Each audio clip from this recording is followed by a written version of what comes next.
Welcome to Living Your Senior Life, the podcast where we talk about the things that matter, from staying active and healthy to finding new adventures and making the most of every season of life. We're Mark and Debbie, and we are so glad you're here today. Now, today we're talking about something that might surprise you a little: camping. And if your first reaction is camping at my age, we completely understand. But stay with us because by the end of this episode, you just might be looking up campgrounds. Here's the thing, camping today is nothing like it used to be. You don't have to sleep on the ground or haul heavy gear or rough it in any way. There are so many ways to enjoy the great outdoors comfortably, on your terms, and at your pace. In today's episode, we're covering what a senior camper needs to know, the different types of camping and which one might be right for you, how to choose the right campsite, what to pack, how to stay safe and comfortable, and one thing we're especially excited to share: a fantastic discount that U.S. seniors can use to save money at thousands of national parks and campgrounds all across the country. So whether you're a longtime outdoor lover or someone who has never camped a day in your life, this one is for you. Grab your coffee, your tea, or your water, get comfortable, and let's get started. Welcome to today's deep dive. We are genuinely thrilled to have you sitting at the table with us. Whether you are folding laundry, maybe commuting, or just taking a well-deserved break with a cup of coffee, we're going to make this conversation worth your time. Absolutely. Because today we're looking at something that might, completely reframe how you think about retirement, vacations, and really just your relationship with the outdoors. It's a fantastic topic. It really is. Yeah. We are digging into a highly detailed resource today. It's titled Camping for Seniors: Safety, Comfort, and Planning Guide. Right, and that's the guide by Debbie from Living Your Senior Life. Exactly. The mission for this deep dive is to extract the absolute best strategies from her research. And figure out how to make this work in the real world. Yes, exactly. We want to figure out how making the choice to camp after the age of 60 is not just possible, but how it can be structured to be, comfortable, exceptionally safe, and deeply rewarding. Whether you're planning a trip for yourself or trying to organize a family getaway that includes older adults, it's a really compelling mission. It really is. Yeah. Because there's this noticeable cultural shift happening right now regarding how we view our later years. Yeah, there really is. And outdoor recreation is sitting right at the center of that conversation.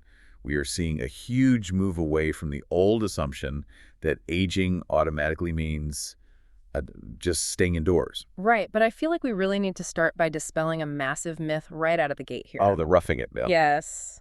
When the word camping gets tossed around, you probably have this visceral, very specific memory attached to it. Most people do. You might be picturing yourself sleeping on the freezing, uneven ground, waking up with a terribly stiff neck, Trying to force down a charred hot dog. while swatting mosquitoes away from your face. But the guide makes a very clear argument here. That version of camping is entirely optional now. Completely optional. For many older adults, the desire to be out in nature doesn't fade. If anything, it actually grows stronger. Because you finally have the time to appreciate it. Right. And modern camping has evolved significantly to meet that specific need. You really do not have to rough it anymore. Okay, let's unpack that. To understand that evolution, we should probably look at the underlying motivation. Why are older adults actively seeking out campgrounds instead of, say, resorts or cruises? Which seem like the more traditional choices? Exactly. The guide points to some profound health and wellness connections that go way beyond just wanting a nice view. Spending time outdoors has measurable medical benefits. It's not just a nice idea, it's actual science. Yes, the research referenced in the text notes that consistent time spent in nature actively lowers blood pressure, improves baseline mood, and significantly reduces cortisol levels. Which is what manages our stress. Right. It functions almost like a preventative therapy. So you are getting a mix of gentle, functional movement, things like just walking around the campsite, setting up a chair, gathering some firewood. Combined with a massive reduction in mental fatigue. Yeah, that mental reset is huge. What's fascinating here is how camping provides this incredibly unique, balanced combination of physical activity and deep social connection. The social aspect is so important to highlight. It really is. We know that for older adults, social isolation is a severe and compounding health risk. Campgrounds naturally engineer a low-pressure community environment. Because everyone is just hanging out outside. Exactly. You are outside, your neighbors are outside, and it fosters these easy, spontaneous interactions that don't require the energy of hosting a formal gathering. You don't have to clean your house to talk to your neighbor at a campground. Exactly. When you combine that organic socialization with the fresh air and the functional mobility required to just exist in a campsite, you create a nearly perfect environment for healthy aging. That makes a lot of sense. Yeah. But I think the barrier to entry still feels high for some people, which is why I found the guide's breakdown of the 4 main camping styles so helpful. It really proves how customizable the experience has become. It really does. So let's walk through them. The first is tent camping, which is obviously the classic experience. But the guide points out that the gear has completely changed. It's night and day from 20 years ago. We are talking about instant tents that pop up in 60 seconds. You aren't out there wrestling with fiberglass poles in the dark anymore. The engineering improvements have drastically lowered the physical hurdle of tent camping, but I would argue that the biggest shift is how we view the sleep systems within those tents. Which we will definitely get into in a minute, because that is crucial. Absolutely crucial, right. Then there is car camping. This is essentially driving your vehicle directly onto the campsite and setting up your living area basically 3 feet from your trunk. It's a great middle ground. But to play devil's advocate for a second, is this really giving you the full outdoor experience if your car is right there in your peripheral vision? It absolutely is, and it provides a crucial psychological benefit. Security, yes. Car camping eliminates the need to haul heavy gear into the backcountry. It means if a storm rolls in, or if there's a medical concern, or even if you just need to lock up your food safely, your vehicle is immediately accessible. That makes perfect sense. It's the immersion of the woods, but with a giant safety net. Exactly. That leads right into the third style, which is RV camping, taking the literal comforts of home out on the road. We're talking a real bed, a kitchen, a private bathroom, and climate control. The ultimate comfort. But let me ask you about the reality of this. Buying and maintaining a recreational vehicle is a massive financial and logistical commitment. Isn't that deeply intimidating for someone who just wants to try this out? It is incredibly intimidating if you assume you actually have to buy one. But the guide highlights that the rental market for RVs has just exploded. Oh, like peer-to-peer rentals. Yes. There are platforms now that operate just like vacation rentals, but for motorhomes. And the best part is, you can even pay to have an RV driven to a campsite and fully set up for you before you even arrive. Wait, really? They just park it for you? They park it, hook up the water, turn on the AC. You just pull up in your sedan, unlock the door, and your climate-controlled cabin in the woods is ready to go. That completely removes the driving and parking anxiety. I hadn't even considered the delivery option. That is brilliant. It changes the game entirely. And speaking of removing anxiety, here's where it gets really interesting. The fourth style is glamping, or glamorous camping. The luxury option. Yes. The guide positions this as the ultimate soft introduction to the outdoors. We are talking about fully furnished safari tents, structured yurts, and tree houses. Places that feature actual mattresses. Real mattresses, electricity, running water, and sometimes even Wi-Fi. Glamping has fundamentally revolutionized the industry because it completely removes the physical wear and tear of traditional camping. It's basically a hotel room in the forest. It is, which makes it an ideal solution for anyone dealing with severe mobility limitations who still wants to wake up to the sound of birds and the smell of pine trees. They get the atmosphere without sacrificing a single ounce of physical comfort. Exactly. But regardless of whether you are in a luxury yurt or a pop-up tent, the foundation of a successful trip is where you actually park yourself. Site selection. Site selection is critical. If you are booking a spot for an older loved one, you cannot just click the first available green dot on a map. Right. The guide stresses the need for strictly level ground. And I really want to emphasize why that is so important.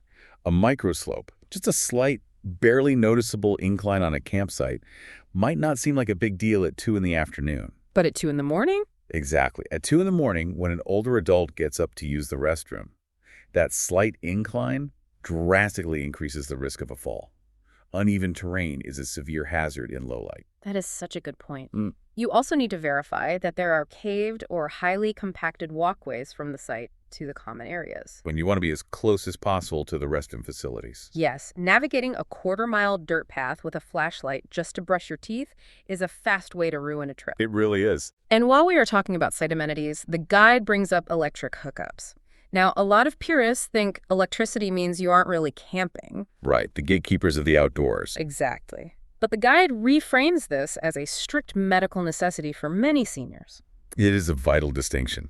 Accessibility isn't just about wheelchair ramps. It is about power access for health management. Like for CPAP machines. Yes. If a camper relies on a CPAP machine, which provides continuous positive airway pressure for sleep apnea, having a reliable power source is non-negotiable. Or even just powering a small cooling fan during a heat wave to prevent heat exhaustion. Or keeping a mini fridge running for insulin. The guide also mentions looking for sites with bear boxes. For those who haven't encountered them, these are large, heavy steel lockers permanently installed at the campsite to store your food. They keep wildlife out, sure, but they also ensure you aren't trying to hoist a heavy cooler into a tree. Right. It is about reducing physical labor and mitigating risk. Another excellent tip from the text is to call the campground directly and ask if they have specific quiet hours loops or senior-friendly areas. To avoid the party crowd. Exactly. This ensures you are surrounded by people on a similar sleep schedule, rather than a large, noisy group staying up until dawn. So where should you actually look to book these sites? The guide breaks down 3 main destinations.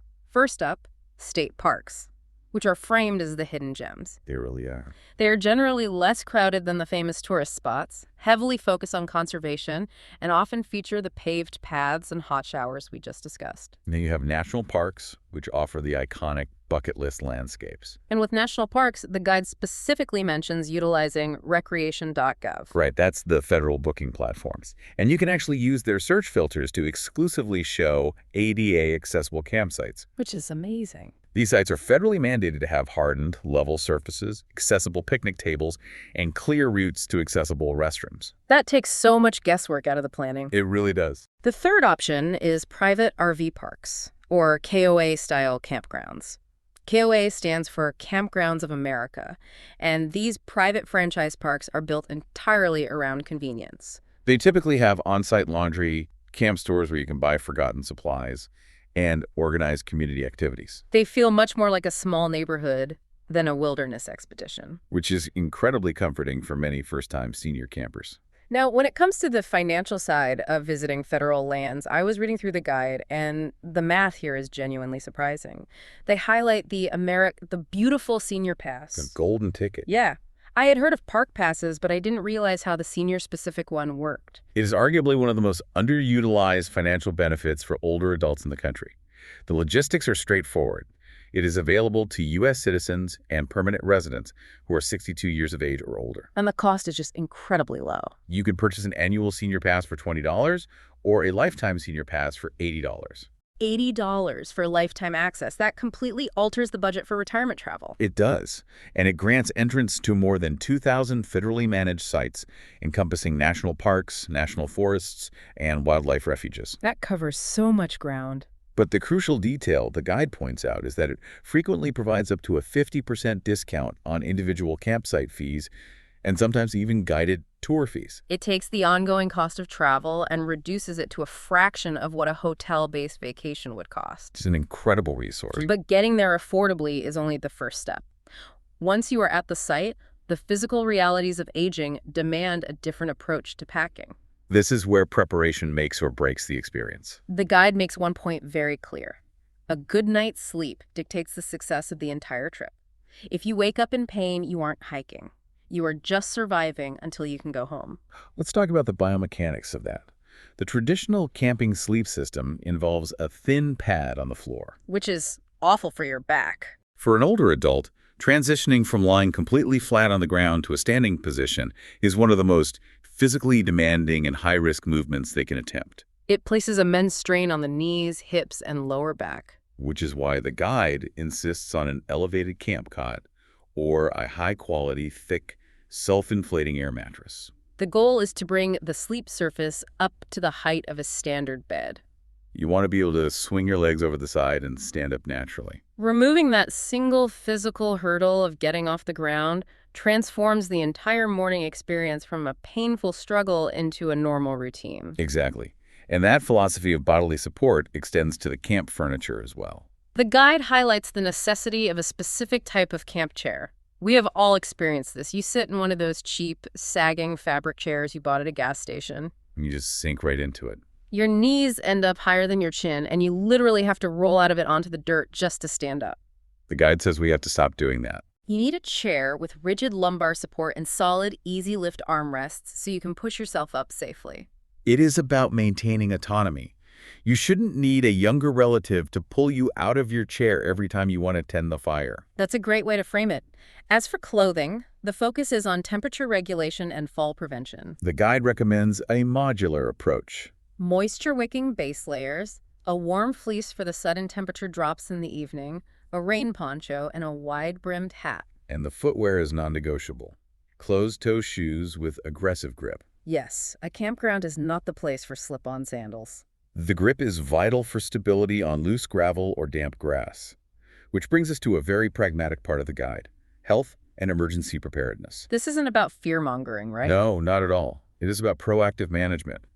On the medical side, you need to pack enough medication for the duration of the trip, plus an extra 3 to 4 day supply to account for unexpected travel delays. And the guide specifically notes that you should carry a physical, written list of your medications, the exact dosages, and your emergency contacts. You cannot rely on an app on your phone to provide that information if you're in an area without cell service or if your battery dies. That is a critical redundancy. Another physical tool the guide strongly advocates for is the use of walking or trekking poles. Even if you aren't going on a strenuous hike. Exactly. Having trekking poles provides 4 points of contact with the ground.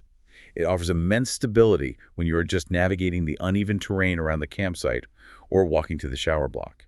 For general emergency preparedness, there are a few steps that just make good sense. You need to leave a highly detailed trip itinerary with a trusted contact back home. They need to know your specific campsite number, the campground's front desk phone number, and your exact expected return date. Furthermore, before you even unpack your vehicle, you should identify the exact location and route to the nearest urgent care or hospital. And crucially, you must bring a high-capacity portable power bank. Because out in the woods, your cell phone is constantly searching for a weak signal, Which drains the battery significantly faster than it does at home.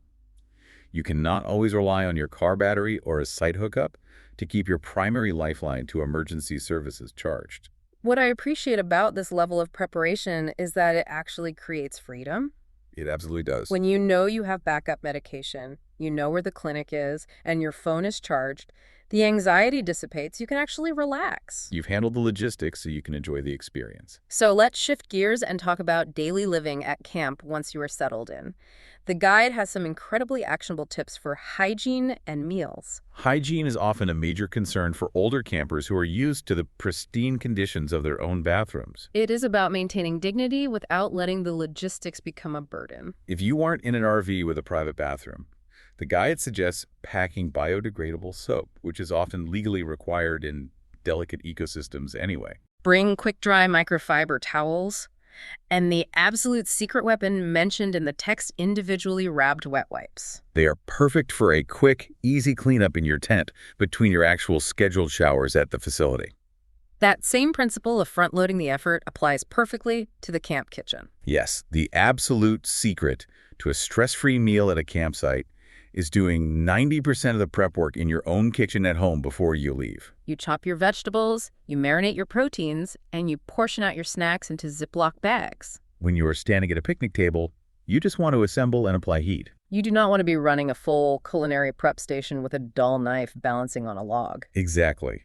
The guide suggests very simple, senior-friendly meals, foil packet dinners where the ingredients are sealed in aluminum foil and cooked directly over the heat source, One-pot soups that minimize dishwashing. and simple classics like oatmeal or scrambled eggs. If we connect this to the bigger picture, the reason we are pre-prepping food and simplifying our hygiene routines is to buy back our time. The guide beautifully articulates that the true joy of senior camping is that the pace of the day is entirely dictated by the camper. You are no longer bound by a rigid 9-to-5 schedule. You are completely unmoored from the clock, and you can structure your day with gentle, fulfilling activities. The text suggests things like morning yoga or Tai Chi.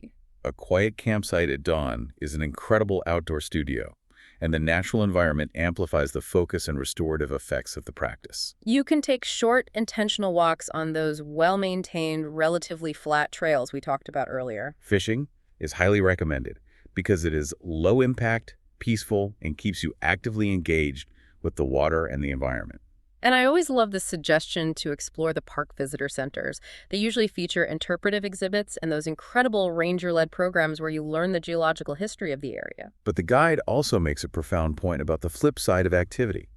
There's an art to doing absolutely nothing. The text specifically gives the reader permission to just sit still. Yes.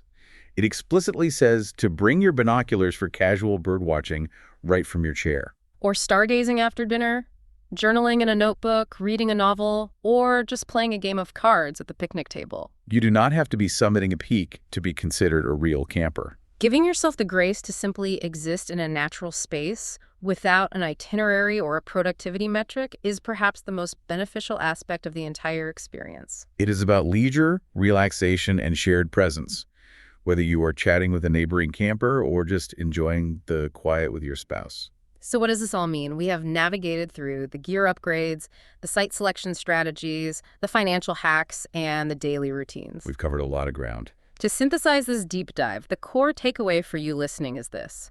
Aging does not mean you have to retreat from adventure. It just requires a thoughtful pivot. You pivot your planning and you pivot your gear. You trade the thin sleeping pad on the dirt for an elevated cot that supports your joints. You trade the rugged, isolated backcountry for a state park with paved paths, bear boxes, and electric hookups for your medical devices. And for you, the listener, the practical application here is massive. Whether you are actively designing a weekend getaway for yourself or you are the one organizing a multi-generational family trip and you want your older relatives to be comfortable and included. These specific accommodations are the blueprint. When you prioritize a level campsite, accessible bathrooms, and supportive seating, you systematically remove the physical friction from the experience. And when you remove that friction, you make space for the joy, the connection, and the creation of lasting memories without the underlying stress. It is entirely about removing the friction so you can actually sit back and enjoy the view. It is. And I want to leave you with one final thought to mull over today. We've talked a lot about the physical gear and logistics, but think about the emotional and psychological shift of this experience. How does stepping away from the highly structured, technology-driven modern world and returning to the unpredictable yet deeply rhythmic pace of nature fundamentally change an older adult's perspective on aging itself? That is a brilliant question to end on. It really challenges us to think about the healing power of simply existing outside. Thank you so much for pulling up a chair and joining us on this deep dive. We hope you walk away feeling inspired, equipped, and ready to look at a map with fresh eyes. And that's a wrap on today's episode of Living Your Senior Life. I hope this got you thinking about the outdoors in a new way, and maybe even inspired you to start planning a trip. If there's one thing I want you to take away from today, it's this. It doesn't matter if you're 62 or 82, if you have mobility challenges, or if you've never slept outside in your life, there is a style of camping that fits your life, and the outdoors is better with you in it. If you want to read the full post with all the details we covered today, gear recommendations, the senior pass information, campsite tips, and more, you can find it at livingyourSeniorLife.com.